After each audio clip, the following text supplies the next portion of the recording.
Welcome to the Emergent Human, where we explore optimizing health, embodied spirituality, and post-conventional living. I'm Michael Ostrolenk, a therapist, coach, and educator, and I'm your host. Shout out to the Parent Center for Human Potential, which just launched our Limitless Body, a 16-week course and weight loss program for those who've tried everything and are ready to finally achieve and sustain their desired results. Today's show is brought to you by Cosper Scafidi, an amazing body worker in the Northern Virginia area, who has integrated various somatic practices into his work, including Rolfing. To learn more about Cosper, visit his website at cosperscafidi.com. Today's guests are Dr. Stuart Sovatsky and Victoria Rose. Today is a trialogue on re-sacralizing conception, pregnancy, birth, and family life. First, Dr. Stuart Sovatsky is the author of many books, including Advanced Spiritual Intimacy, The Yoga of Deep Tantric Sensuality, and he can also mention some of the other really cool books that he's written over the years. And Victoria is a pre and perinatal psychology and health educator, birth visionary, traditional birth witness, registered massage therapist, Reiki Master for fertility, pregnancy, birth, and postpartum, ceremonialist, contemporary vegetalista, and ayahuasca preparation integration guide. Hey guys, good to see you all. Hey, good to see you, Michael. Well, I'm very excited for this conversation because Stuart is a mentor, a friend of mine, and I've been studying with him since, 96, a long time. And obviously I love your work, otherwise you wouldn't be a mentor and a long-term friend of mine. And Victoria is a relatively new friend of mine, and watching her from a distance and having some really nice conversations with her, I love what she is working on and bringing to the world. So I just thought it'd be an amazing opportunity for the listening and viewing audience to listen to how we can re-sacralize pretty much actually preconception all the way to family, all the way through family life. And I know that's something that's of really big importance to both of you guys. So I don't know who wants to go first to start the conversation off. Ladies first, or Stuart, you want to go first? Sorry, I'd love to hear it. Yeah, I'd love to hear you first.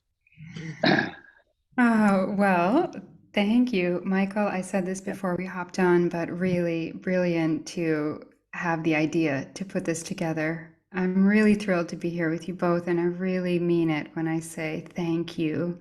Thank you, Michael. I think anyone who knows you, Michael, that I have spoken with agrees that you are a genius weaver of amazing souls. I'm so grateful that you wove this thread between Stuart and I. Really, thank you. Welcome. Thank you. And Stuart, it's been so incredibly heart-opening to meet you this year and to discover a human being that is speaking so poetically and articulately a lot of the wisdom around creation, the wisdom around birth and conception and family creation, the wisdom of fertility, as I have been really understanding it in my own internal world and through contemplating and living through many different experiences. And you've really, Stuart, held up an incredibly important mirror for me on my path that will, I have no doubt, live beyond this lifetime. So thank you. Well, it's an honor, and it's likewise. It's very gratifying. My work has assembled lots of scattered pieces of yoga, tantra, the science of endocrinology, which is our own bodily maturation of fertility and emotions, the history of sexuality in the West, where we were told that in the 60s, we were finally having the final liberation of sexuality after centuries of repression. And my research, even in the early, actually before 1970, around 1969, goes right back to the beginning of those times, that it was not going to deliver what it had hoped. And even the translations from the Sanskrit or Tantra were missing this key ingredient of the power of fertility. And then it gets into politics of the the politics of reproductive rights and liberal and conservative perspectives, I found that I had to weave all these things together where they were very powerful forces, social forces, of keeping them apart. It's hard to be pro-life and pro-choice at the same time. But it's what I hope to do, and what was so magical about meeting you, Victoria, is I could speak about the holism. That once you get all the pieces assembled, you go, wow, the reality is set up to work. Family is set up to work. Freud was a bit wrong in pathologizing everything about family life for 100 years. And birth control was a very limited and problematic approach to liberating us sexually. And in its place, yeah, is the ancient, either tantric or pagan fertility. In fact, you start seeing that it's everywhere. In China, Japan,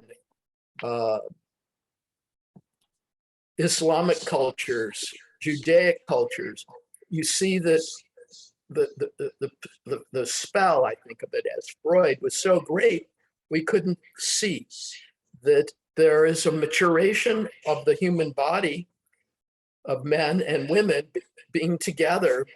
And I'll just say it out loud, for an eroticism that when it's experienced, it's like what we know of Kundalini. No one debates that Kundalini is an overwhelming reality when it happens. In the 70s, people didn't even know the word. But now we know that there's a potential in every human body for an overwhelming bliss that you can't find another word, but everyone likes the word Kundalini. So we know that. But the broader eros, which allows fertility to blossom, doesn't have to be contraceptive.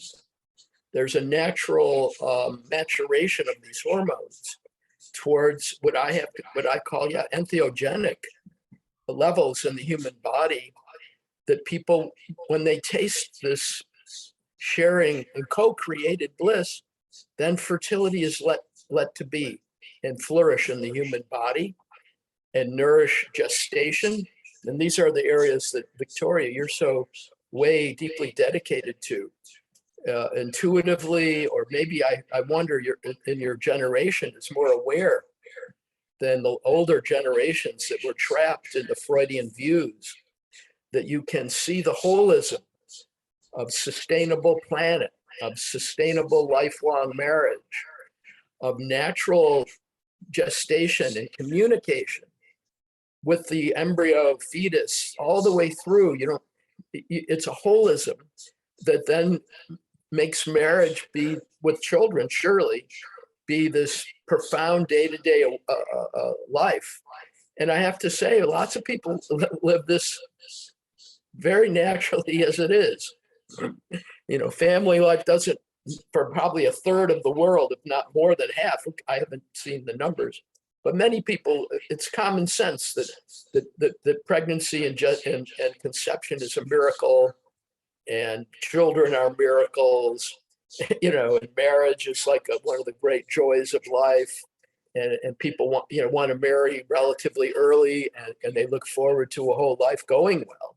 A lot of people live this way, but because so many don't, it does sound like a big breakthrough to talk like this.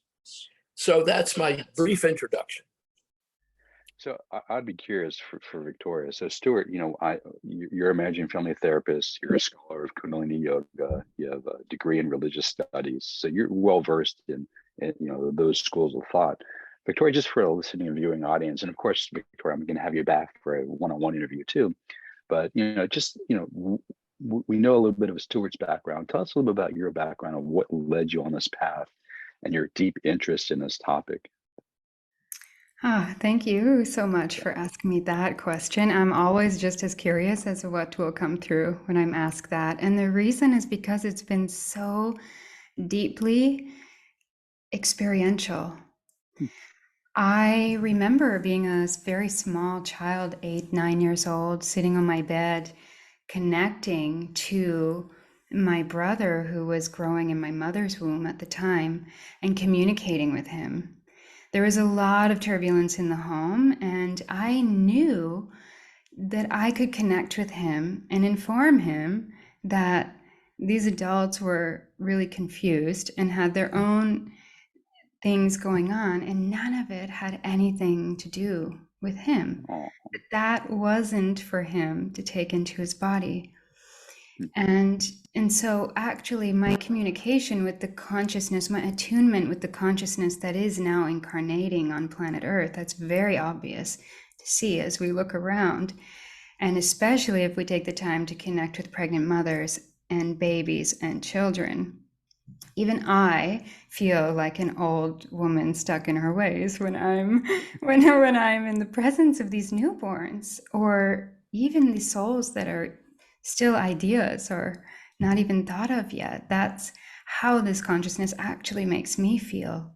mm, As I grew and I, began to experience life, I discovered, and particularly when I began working in a multidisciplinary clinical setting as a therapist, pregnant mothers naturally gravitated towards me. And I clued in right away that this communication between their babies that were in their bellies was crystal clear. It was more clear than if I had an adult sitting in the chair next to me speaking English. And the things that they were saying and wanting their parents to know were not complicated. They were very simple, very much common sense, like Stuart said, and so on. Very practical, oftentimes, advice for their parents. And so that's one aspect. I have my own prenatal and birth memories. mm, And so my adult life has largely been remembering that I indeed never forgot. And I would actually say that none of us actually forgot.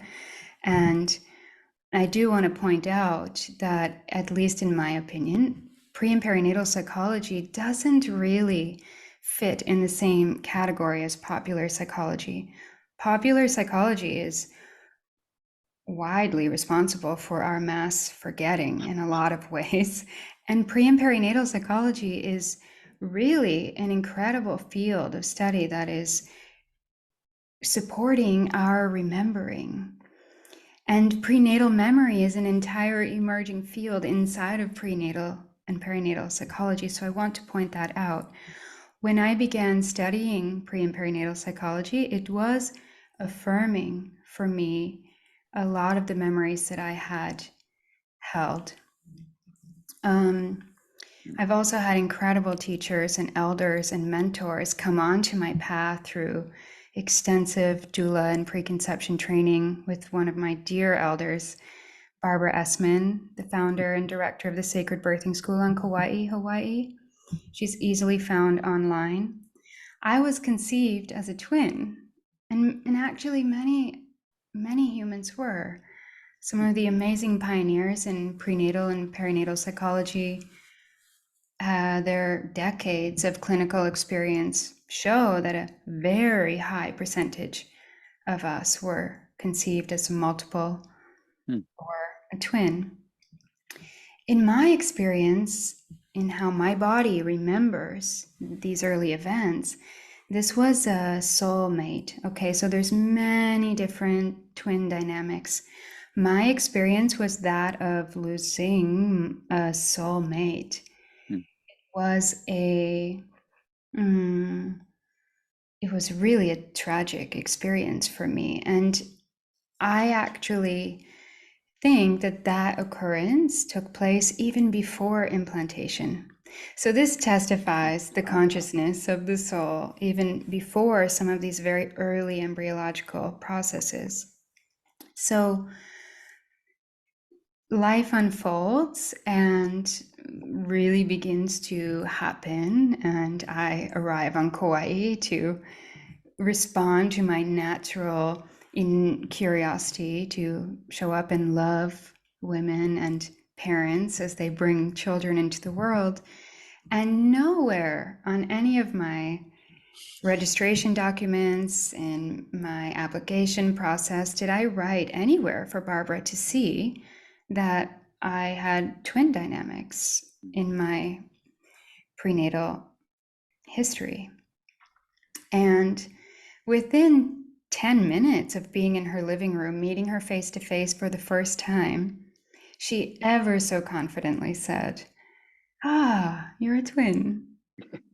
And it was in that moment that I realized I am here for, yeah, it was the beginning of a very deep part of my incarnation process, because at last I had someone who could really mirror these parts of my earliest life experience.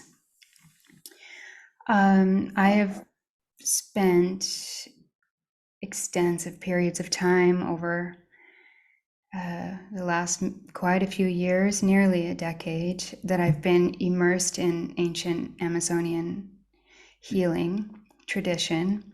And since 2016, going quite regularly, spending extensive periods of time in the Amazon jungle. Wow.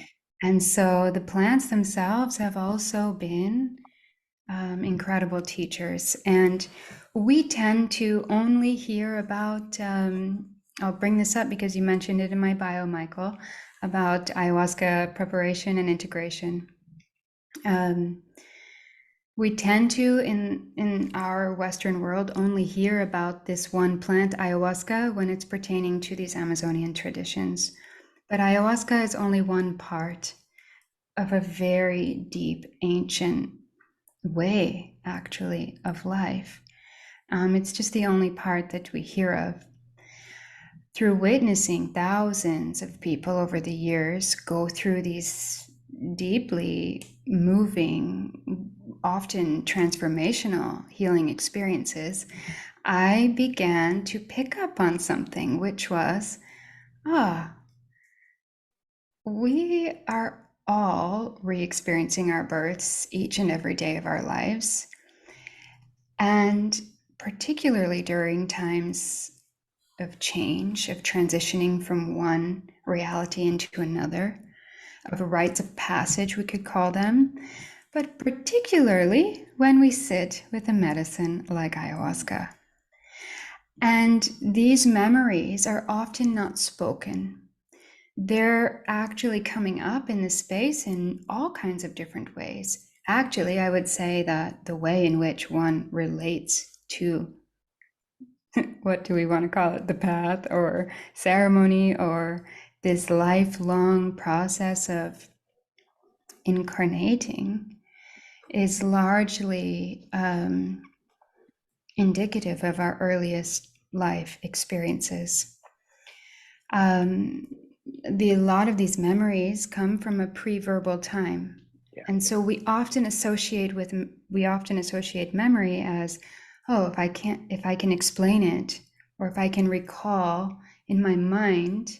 But we know more now. We know that memory is actually not remembering per se. These are stories that our bodies are holding. And if we look at the way we're responding in all of our relations, in all of our lives, we can tell so much about this early period. The other thing I would really, so the preparation and the integration work inevitably led me to open up a space where people could really become aware of their birth and pre-birth, conception and preconception experiences. And I knew that in order, and I'm discovering more and more, in order to actually integrate, to ground the energy, the wisdom, the insight of, if we want to call it Kundalini, I think it's an appropriate term, especially when relating to a medicine like ayahuasca, who is often referred to as the mother. In order for all of that energy and wisdom to organize correctly inside of our systems, we must come back into right relationship with the mother. And lastly, what I would just bring into the space on my part is I think there's great value in the experiences that I've had and my educational background. But I also really want to up on something that is so resonant for me in Stuart's work, which is this notion and this essence and is part of our basic nature. That is awe. This sense of awe.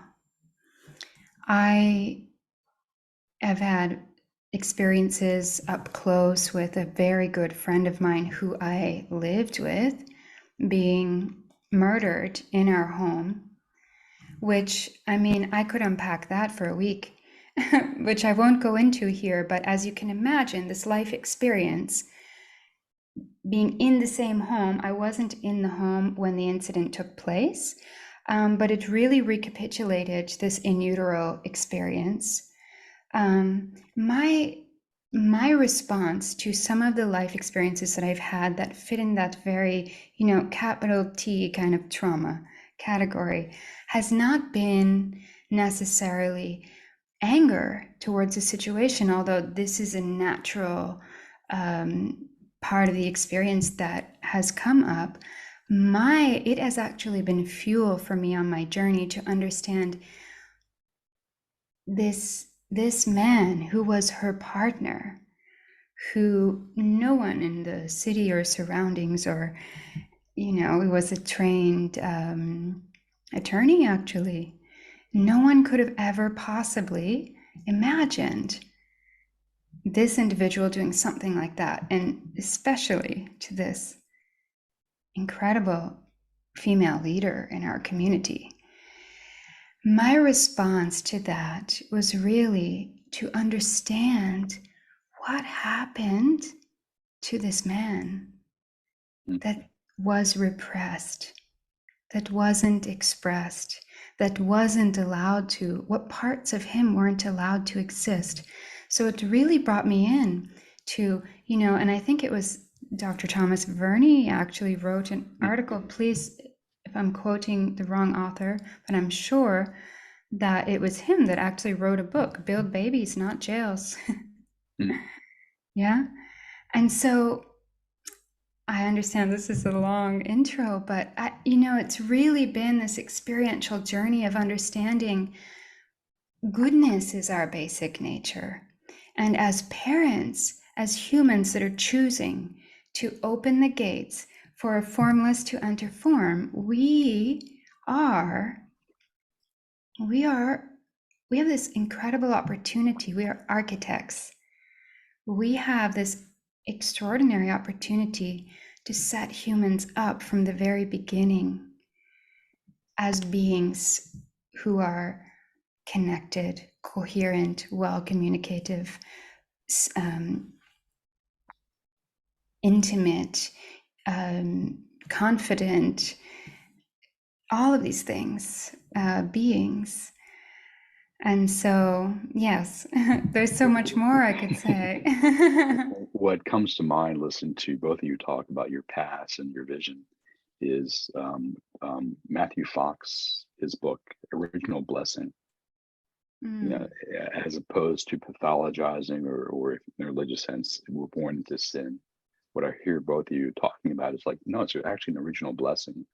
And unfortunately, knowing your work, Stuart, it's like there is 100 years of psychology which distorts that message, which usually is a continuation of the Catholic teaching on sin, just secularized. So, if you guys wouldn't mind continuing that conversation with each other, I'd love that. But also, too, one thing that comes to mind is, Stuart, I know you've talked about in the original yogic system, the movement practices were spontaneous. They weren't prescribed like they are here in the West, starting, I guess, gymnasium in Germany and then here in the States. It was just the natural movement. You see it in babies. And I would imagine it's the same movement that's in utero.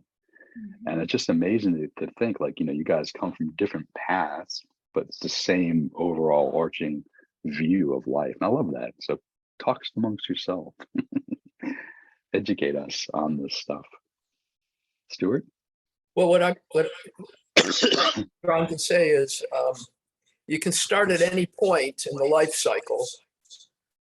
And for example, we can start at the beginning of conception, which Victoria has been talking about, is we can prepare much more consciously before the couple is making love and making the conception. The mood of welcoming the conception into existence, the setting up of feelings of communication. Obstetricians really don't talk like that with their patients. And even I don't think churches, particularly Catholic or otherwise, talk in their premarital or their early marriage counseling about how to commune with the soul of the unborn child. And I believe that was Thomas Verney's title. The Secret Life of the Unborn Child goes, Thomas Verney's book, I think, goes back to the 1970s. And so that's if we enter in at the very beginning. But what another point of entering in is puberty, because Freud mapped out human development in such a way that it ends at the teenage level. No one questioned Freud's theory of psychoanalysis that ends with what he called genital primacy. Genital personality is the name of the most matured physicality of the human being, according to Freud. So it just as a bit of a challenge, Kundalini says there are many stages after the puberty of the body, and that the spine undergoes a puberty. This takes so much, it jars the foundational theory of all Western developmental psychology. But we start to get new scientific findings, and they're scattered. You know, no one's looking to prove that this puberty exists. So I'll just bring out an early finding, which, and it's a funny word, salivary immunoglobulin A. And that's another problem is, you know, if we're looking to verify spiritual or yogic descriptions of maturation, like Kundalini, by looking into Western scientific vocabulary, we'll get into many problems like what I'm now going to highlight is SIGA for more than 30 years has been correlated with experiences of compassion. And HeartMath Institute, which is now somewhat famous, back in the day it was it was fringe. That's another problem. Is, you know, if you're building a new paradigm, the early signs or research tends to be done by what originally were fringe organizations. And over time, they're no longer fringe if they survive. So salivary immunoglobulin A was found to correlate with moods of compassion.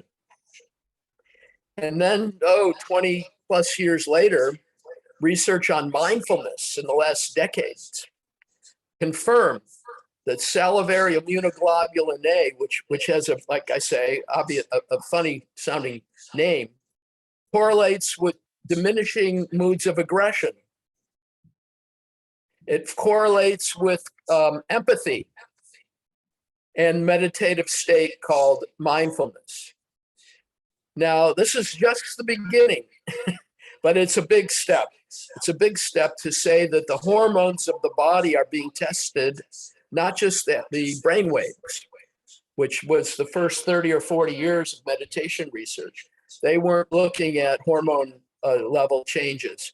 Even though we think of adrenaline and testosterone and different hormones as relating to human emotional experiences, even lachrymose, crying, and feeling it either sorrow or tears of joy for that matter. These are hormones that are secreted by the body. And what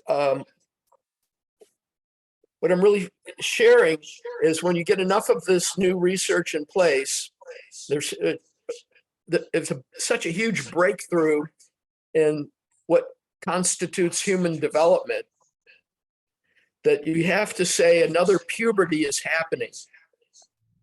Another change as radically transformative as when you were 12 and 13. And if you're a girl, you may have had ovulation. And you could create life. When you're 10, you can't. And when you have this puberty, that's pretty radical empowerment of the human body. And the life that you can create in 15, 20 years later of it create a life, it can create a life. Now, this is common sense, but it's just putting it into words that every becoming of age, of entering puberty, carries with it an infinite regress of ancestors who also were born before us. And in a way, tracing back to a source of fertility, which used to be called God and Goddess. God and Goddess was in the beginning, God created all things. So fertility is a very big part of spirituality, of embodied spirituality. But what I think I'll land with this comment is that salivary immunoglobulin A is not the only hormone that the body can create that relates to meditative states. In the Sanskrit, this would be salivary would be called madhu. They wouldn't call it saliva, which is also a little off-putting. Madhu, on the other hand, translates as honey. And it could mean love, or the sweetness of love, or the secretion of sweet-tasting salivation. Now, this starts to lean into a whole other octave of kissing. It's so, I feel like I wish I could be here in the year 2050, because what I hope to believe is that what I'm now talking about will be common knowledge. I think of the 60s when people were going to jail for psilocybin or pot. And now the president of the United States is just the other week has commuted the sentences of everybody in jail for pot. That's unthinkable in the 60s. But now it's the president took the lead. So I can try to predict that the next thing I will say is going to sound like crazy, like it's crazy as a hippie saying, oh, yeah, you're smoking pot. Someday the president is going to make it be legal and let everybody out of jail who got caught smoking pot. All the hippies would be rolling on the floor. They would find this completely insane. But history is funny like this. That which was odd 50 years ago, now 50 years later, if it's a good thing, it starts to become legalized. Now, what I'm next going to be saying is that when lovers have highly enriched salivary immunoglobulin A, known as madhu, the kissing that they share is as powerful as an entheogen. Kisses sweeter than wine is poetic, but kisses laced with the chemistries of LSD that the brain can secrete when it matures, because enlightenment is not just a state of consciousness. Enlightenment is a state of embodiment. It's a state of hormonal chemistry. And these chemistries are not just like, oh, a couple shares good energy. You can't conceive with good energy. It's not physical enough. But just as a one step towards this sacred conception is a type of lovemaking where kissing, which is one of many, I counted 86 modes of eros, most of which are X-rated, by the way, in my estimation. Kissing is not something we can talk about, but there's a way of kissing with worship. We use the word awe. Victoria brought up awe. You can kiss with love, with sensuality, but if you kiss with awe, your chemistry is different. You're in awe of your partner. Why might you be in awe? If you felt that they were the current incarnation of endless previous lineage incarnations of a mystery of life that trace back to the god and goddess of some origin, and now you're kissing God, so to speak, you might be called that I'm feeling awe and reverence. And my chemistry in my body would reflect that state of awe. We have adrenaline for fear, but we don't map out yet an adrenaline composite with other hormones to be that of awe. And we are nowhere near what happens when two people are reciprocally, mutually experiencing each other and kissing each other as they really are, as connected to an infinite regress to the source of great, great, great, great, great, great ancestors. And then there's this current girlfriend or boyfriend or husband or wife that traces back, and you're in awe of what is really happening. Is you're connected infinitely back in time and potentially through any future conceptions forward, because every child that attains fertility can conceive another child that can carry that fertility, carrying that fertility generation upon generation into the future.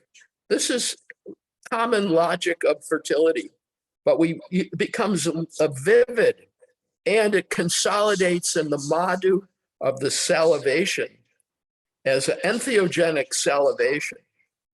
And like with entheogens, like LSD or psilocybin, you take it and you don't need a book to explain much. Everything you look at is like divine. The trees, think of Whitman, leaves of grass are like the beard of God, is how he put it.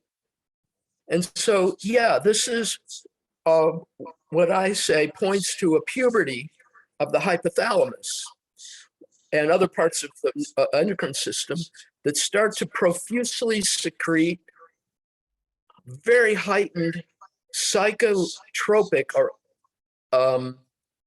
potencies of what we now call fertility or emotion hormones that come into the mouth or they flow in the bloodstream.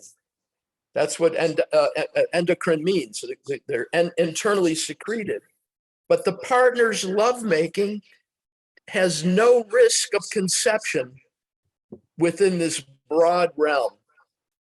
It frees up the intercourse activity for a fuller maturation. So there's never a point of no return for the male, where there's going to be an ejaculation. We got a little tiny introduction to this called seminal retention.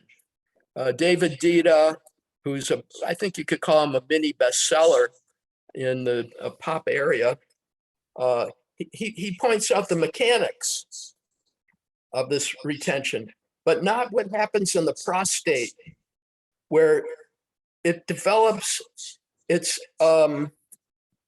homologous qualities to the womb, because in the womb, the prostate and the womb are the same before gender differentiation.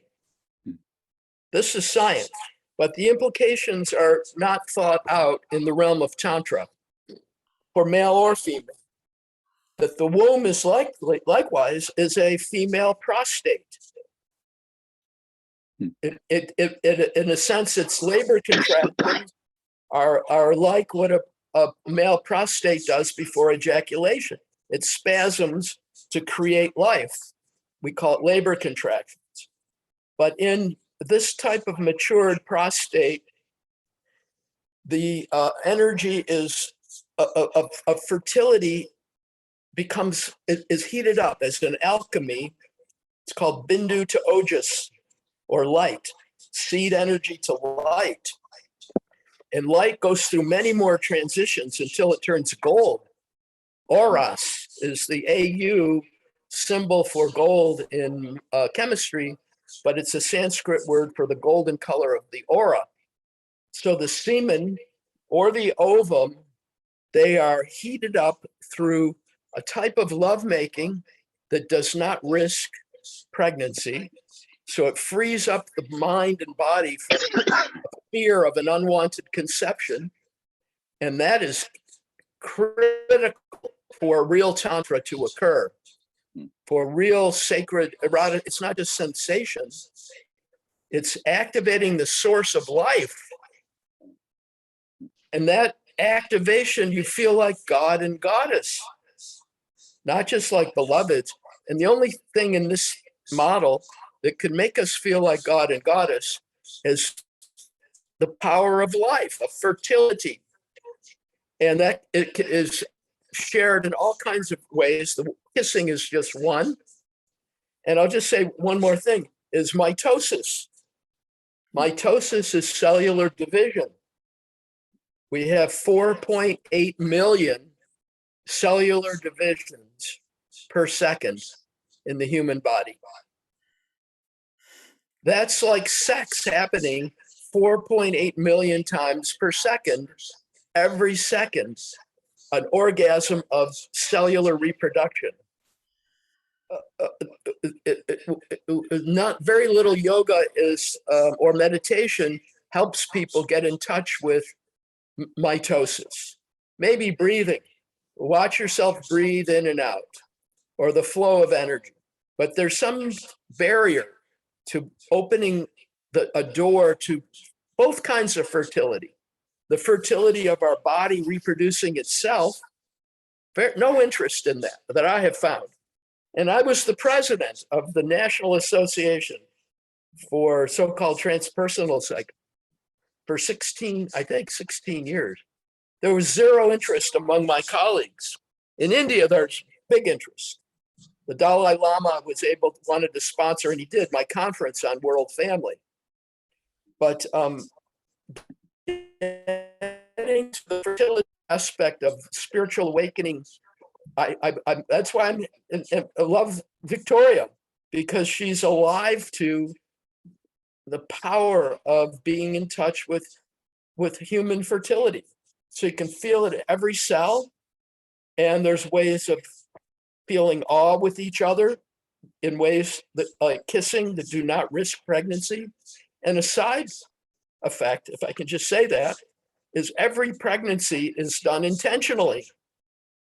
You don't have to use sex with contraception, with a backup plan of abortion, with a maybe monthly panic about whether the period came or it didn't come, and easy access to abortion. All of this evaporates. In fact, it looks like problems due to a limited theory of human development, like when Copernicus was around. Copernicus saw a map of our solar system and all these loopy loops, because the Earth, of course, was in the center of the solar system. But he said, no, all these loopy loops are because the sun is in the center, and then everything is like a round orbit.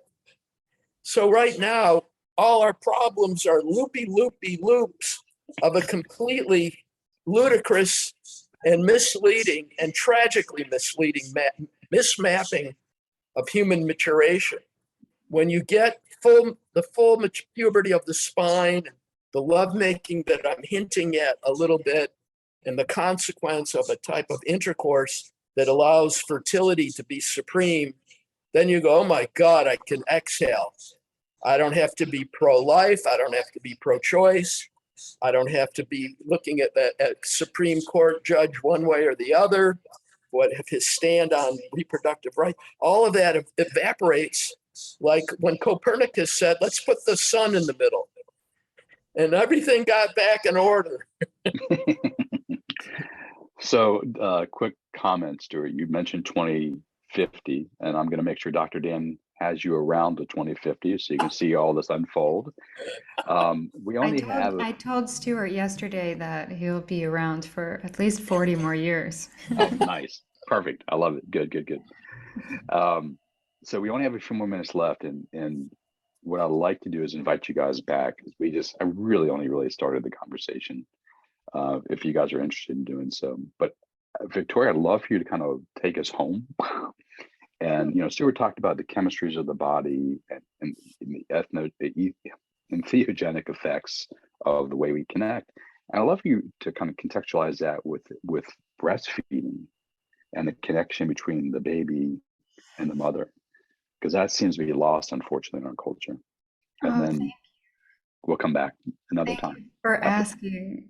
When you ask me that question, every part of me lights up, because this is just so important.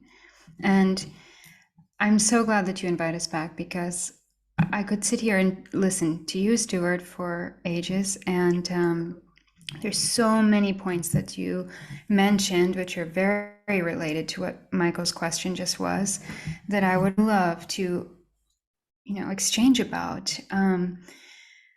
In a lot of my work, it's helping, of course, people to prepare for this journey of pregnancy and the journey of labor and birth, which all of the above are ultimately preparing for a lifelong family relationship.